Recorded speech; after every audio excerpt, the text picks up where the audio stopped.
समझते हैं endoplasmic reticulum. ठीक है, ये भी एक बहुत ही इंपॉर्टेंट सेल ऑर्गेनल है जो साइटोप्लाज्म में ही प्रेजेंट होता है। ठीक है, एंडोप्लाज्मिक रेटिकुलम हम इसको इन शॉर्ट ER से भी जानते हैं।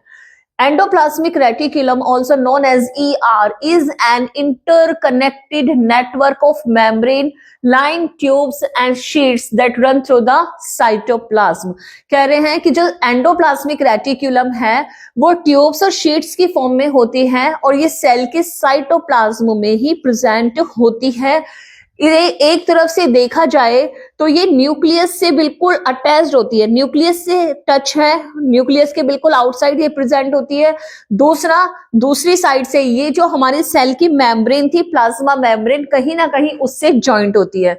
देखो इस तरीके से, अगर ये कोई सेल है, मान लेते हैं ये सेल है और ये इसका न्यूक्लियस है, तो ये जो शेड्स और ट्यूब्यूल्स हैं एंडोप्लाज्मिक रेटिकुलम की, ये फ्लैटेंड रिबन लाइक स्ट्रक्चर्स, ये इस तरीके से प्रेजेंट होती है।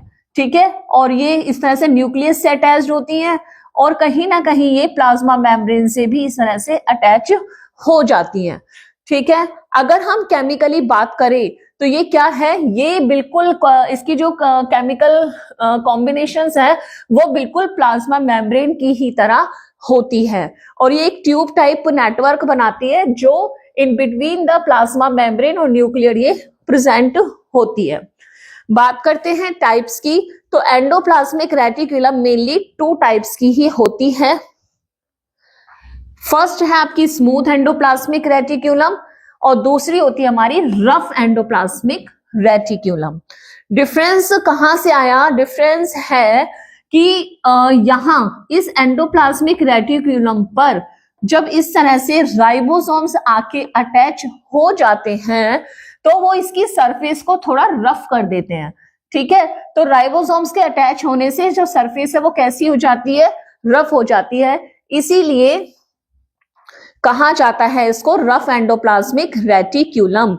Rough endoplasmic reticulum has a rough membrane. इसकी जो आउटर मेम्ब्रेन है वो कैसी है? रफ है। क्यों है? Because a number of ribosomes are found attached to its outer surface. क्योंकि इसकी आउटर सरफेस से राइबोसोम्स आके अटैच हो जाते हैं। ये राइबोसोम्स जो होते हैं, जितने भी एक्टिव सेल्स हैं, ज्यादातर सभी सेल्स में आपको देखने को मिल जाएंगे। और राइबोसोम की सबसे खास बात है कि ribosome is a site of protein synthesis. जहां भी राइबोसोम्स है उसके ऊपर एमिनो एसिड्स आके अटैच हो जाते हैं और long chain of amino acids बन जाती है जिसे हम प्रोटीन कहते हैं। ठीक है, तो यहाँ पे राइबोसोम्स क्या है? Ribosomes are the site for protein synthesis. Endoplasmic reticulum send these protein. अब जितनी भी प्रोटीन यहाँ पे बन रही है वो जा कहाँ रही है, कहाँ यूज होती है?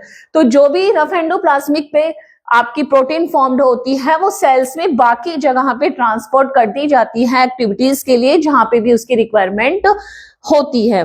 ठीक है, rough endoplasmic reticulum is well developed in plasma cells के अंदर आपको काफी अच्छे से मिल जाएगी, फाइब्रोब्लास्ट सेल्स में बहुत मिलती है, गॉबलेट सेल्स में भी आपको आसानी से देखने को मिल जाएगी। ठीक है, ये है आपकी पूरी डिटेल रफ एंडोप्लाज्मिक रेटिकुलम की।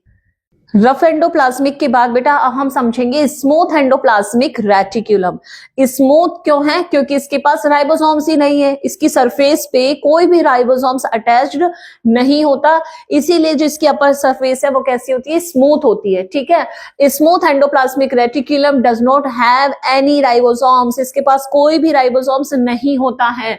और देखा जाए तो ये सबसे ज्यादा आपको देखने को मिलेगी लिवर सेल्स के अंदर स्मूथ एंडोप्लाज्मिक रेटिकुलम होती है। इंटरस्टिशियल सेल्स में, एडिपोज टिश्यू और मसल सेल्स में आपको आसानी से स्मूथ एंडोप्लाज्मिक रेटिकुलम देखने को मिल जाती है। ठीक है, अब ये सिंथेसिस क्या करती है? जब राइबोसोम्स नहीं है तो प्रोटीन तो बनेगा नहीं, प्रोटीन नहीं बनेगा तो स्मूथ एंडोप्लाज्मिक रेटिकुलम करती क्या है? ये बनाती है फैट मॉलिक्यूल्स और लिपिड्स। क्या बनाती है? फैट मॉलिक्यूल्स और लिपिड को सिंथेसाइज करती है। और दूसरा कि जब ये लिपिड्स आपस में मिल जाती है और प्रोटीन के साथ रिएक्ट कर लेती है तो बना लेती है क्या? एक मेम्ब्रेन, जिसे हम कहते हैं मेम्ब्रेन बायोजेनेसिस।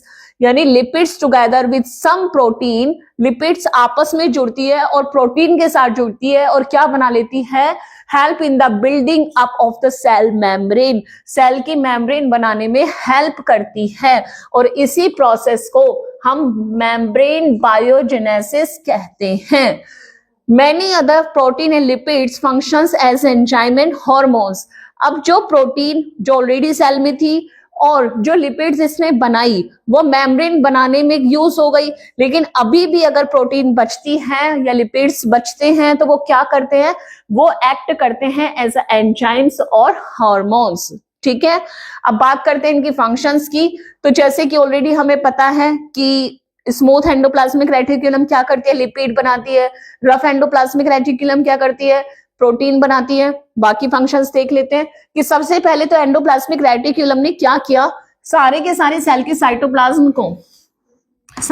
को क्या कर दिया, छोटे छोटे कंपार्टमेंट में डिवाइड कर दिया। ठीक है, ये छोटे छोटे कंपार्टमेंट में डिवाइड हो गया।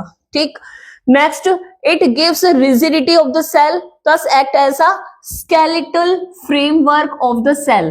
ये फिक्स रखती है सेल की जो शेप है उसको कहीं ना कहीं फिक्स रखने में हेल्प करती है। क्यों, क्योंकि रिजिडिटी दे रही है सेल को। ठीक है, तो इस सेल एंडोप्लाज्मिक रेटिकुलम क्या करती है, सेल को रिजिडिटी प्रोवाइड करती है। नेक्स्ट कि it serve as a channel and help in the transporting different material such as the protein between the various regions of the cytoplasm as well as between the cytoplasm and the nucleus। अब ये क्या करती है, ये help करती है transportation में। Sales के चारों तरफ जितना भी साइटोप्लाज्म सेल में प्रेजेंट है उसमें प्रोटीन, लिपिड्स, एंजाइम्स या आपके हार्मोन्स वगैरह को सबको ट्रांसपोर्ट करने में हेल्प करती है। As it help in the intercellular transport. तो इस तरह से हमने देखा कि एंडोप्लाज्मिक रेटिकुलम ने क्या किया, इंट्रासेल्युलर ट्रांसपोर्ट का काम किया। तो इसीलिए हम इसको circulatory system of the cell के नाम से भी जानते हैं।